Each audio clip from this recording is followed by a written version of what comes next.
Boa noite a todos, caríssimos e caríssimas. Estamos aqui para mais um vídeo, para mais um tema de relevância. Hoje eu vou falar com vocês, nós vamos refletir sobre uma breve introdução sobre a teoria do conhecimento. São temas do ensino médio, são temas que caem em faculdades, em concursos, e os nomes, os filósofos que eu vou citar aqui, de repente em uma redação você consegue colocá-los, inserir o pensamento deles, vai ajudar muito vocês na nota da redação e é importante que vocês reflitam sobre isso.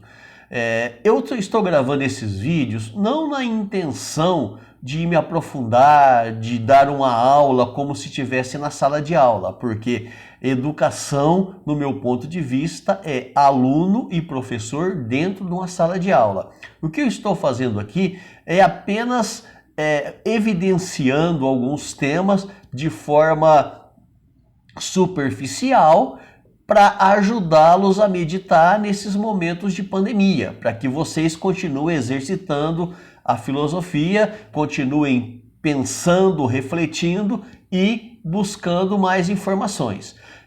Então, o tema que eu vou abordar hoje, de início, será a introdução à teoria do conhecimento. É sabido que nós aprendemos, ou melhor, nós conhecemos o mundo à nossa volta através dos 5 sentidos. Então, os 5 sentidos é que levam a informação do mundo à nossa volta para o nosso cérebro. A audição, a visão, o tato, o paladar, o olfato, cada um dos sentidos ele tem uma missão. Receber ou buscar informações do mundo à nossa volta para mandar as informações para o cérebro. E é assim que dá o conhecimento.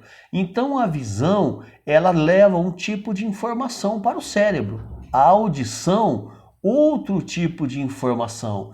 O tato, o olfato, o paladar, assim também. Então, o nosso cérebro é alimentado a partir da experiência que nós temos com os 5 sentidos. A partir disso, eu vou falar um pouco sobre o empirismo. Empirismo é uma palavra grega que significa empiria ou experiência. E alguns pensadores, alguns filósofos são empiristas. Eles vão dizer que o conhecimento se dá a partir da experiência. John Locke é um desses teóricos empiristas. Ele vai dizer que todo conhecimento é formado a partir da experiência e da prática. Ou seja, segundo John Locke, nós nascemos sem nenhum tipo de conhecimento. O conhecimento vai acontecer a partir da experiência que eu tiver, que os sentidos captarem do mundo à minha volta e vão mandando informação para o meu cérebro. Então, segundo ele, todo conhecimento se dá a partir da experiência. Esse pensamento é um pensamento aristotélico, porque Aristóteles já confrontava Platão na questão de que, para Platão, existia 2 mundos, o mundo imperfeito e o mundo ideal. Aristóteles vai dizer que não. O que nós temos é o mundo real, é o mundo que nós vivemos. Então é a partir da experiência desse mundo que nós temos contato, é que nós podemos adquirir as informações. Então, o pensamento de John Locke ou dos empiristas, eles têm um pouco da questão aristotélica. Então, para John Locke, o conhecimento se dá a posteriori. O que é a posteriori? Após a experiência. Então, o ser humano ele nasce sem nenhum tipo de conhecimento, sem nenhuma informação, como uma folha de papel em branco. A partir das experiências captadas pelos sentidos, é que o nosso cérebro vai recebendo informação e essa folha de papel em branco ela passa a ser preenchida. Então, o John Locke vai dizer que o nosso cérebro ao nascer é como uma folha de papel. Não tem nada escrito. A partir da experiência que nós temos através dos sentidos, é que o nosso cérebro vai recebendo informação. Outro pensador, David Hume, ele vai dizer o seguinte, que nós aprendemos a partir das percepções. Ele também é empirista. Quais são as percepções? As sensações e as emoções. As sensações e as emoções, elas são adquiridas através dos sentidos. Então é a partir das percepções. São duas percepções, as sensações e as emoções. São elas que nos levam, né, por meio dos sentidos, a conhecermos as coisas.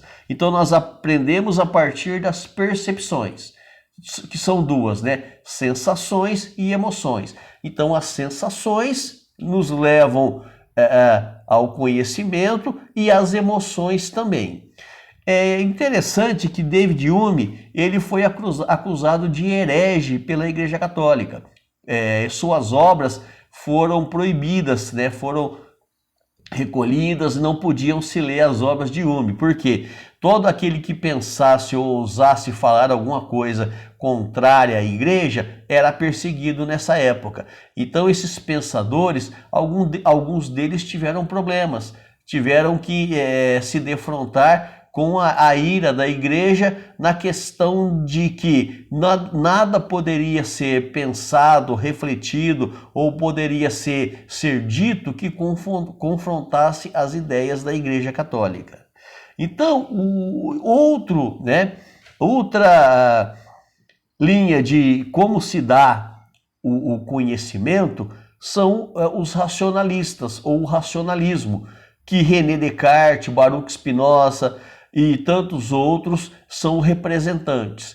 René Descartes, ao contrário do que dizia John Locke, ele vai defender a ideia de que o conhecimento ou a racionalidade ela é inata, ou seja, nós já nascemos com essa predisposição.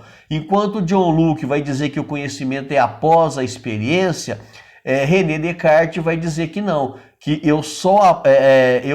tem coisas que já nascem com o ser humano. O conhecimento, alguns conhecimentos, eles são a priori. Tá? Então, René Descartes, ele é conhecido como o inaugurador da filosofia moderna, o criador da dúvida metódica, daquela frase muito conhecida, penso, logo existo. Então, os racionalistas defendem uma racionalidade inata, ou seja, todos nós já nascemos com algum tipo de racionalidade. Isso é inerente ao ser humano. E ele vai dizer também, os racionalistas, que as ideias nascem conosco, no nosso intelecto, e são trazidas à luz quando aprendemos a fazer uso da razão. A partir dessa perspectiva, as ideias já nascem conosco e ficam meio que dormentes. Elas vão despertando conforme acontece o amadurecimento do indivíduo. E ainda vou dizer que as experiências elas podem nos levar a impressões erradas, porque eu não posso confiar apenas na experiência. Eu não posso confiar apenas naquilo que eu vejo, porque muitas vezes a experiência me engana também. Eu posso ser enganado pela experiência. Então eles vão dizer que existe o inatismo, existe alguma racionalidade que já nasce conosco. Por exemplo, o instinto dos bebês, né? O reflexo o reflexo no sentido de mexer, você toca no bebê, ele movimenta, você coloca uma música e desperta no bebê alguma emoção, enfim, esse tipo de conhecimento já, de acordo com os racionalistas, já nasce conosco. Nós temos o racionalismo, né? Ele é inspirado no Renascimento. Eu não vou abordar aqui o tema do Renascimento hoje, será para uma futura aula, mas o Renascimento aconteceu no século XIV, né, na Península Itálica, cujos artistas da época ali defendem o retorno às ideias gregas antigas, que valorizavam o conhecimento humano. Lembrando que nós estamos falando de um período em que a Igreja Católica era hegemônica e nada poderia ir contra a Igreja. Então os primeiros artistas ali, alguns artistas ali, queriam voltar ao período grego antigo, onde se tinha liberdade de produzir arte, de produzir cultura, de escrever, né? Então, nós também vamos abordar aqui, de maneira ainda que sucinta, o criticismo. Então nós temos aí o empirismo, que John Locke é um dos representantes, que vai dizer que o conhecimento se dá a posteriori, eu preciso passar pela experiência para ter o conhecimento. Nós temos o racionalismo de René Descartes, que vai dizer que o conhecimento ele é inato, nós temos algum tipo de informação no nosso cérebro que em determinado momento vai amadurecer, e nós temos o criticismo de Immanuel Kant. Ele vai fazer uma crítica a ambos, ao empirismo e ao racionalismo. Ele vai colocar a razão em um tribunal, vai fazer um julgamento para ver qual é a legitimidade das teorias racionalista ou empirista. Então, segundo Kant, o conhecimento ele é infundado. Segundo ele, o conhecimento pode ser tanto a priori quanto a posteriori, ou seja, eu posso ter algum conhecimento inato e posso ter algum conhecimento após a experiência. Então ele vem de fora, ou seja, o que vem de fora é a posteriori, é a matéria do conhecimento. Então existe aquele conhecimento que vem de fora, é a matéria, é o contato, é a parte física, é a parte material do conhecimento. E existe o que vem de nós, que é a forma do conhecimento.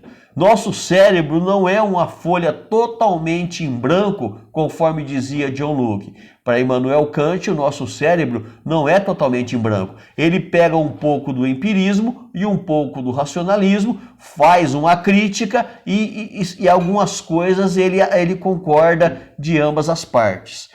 Então, a sensibilidade é a faculdade receptiva. O entendimento é a faculdade de pensar ou produzir conceitos. Então a sensibilidade, ela é a posteriori, segundo Kant. Então a sensibilidade, ela é a posteriori. O entendimento é a priori.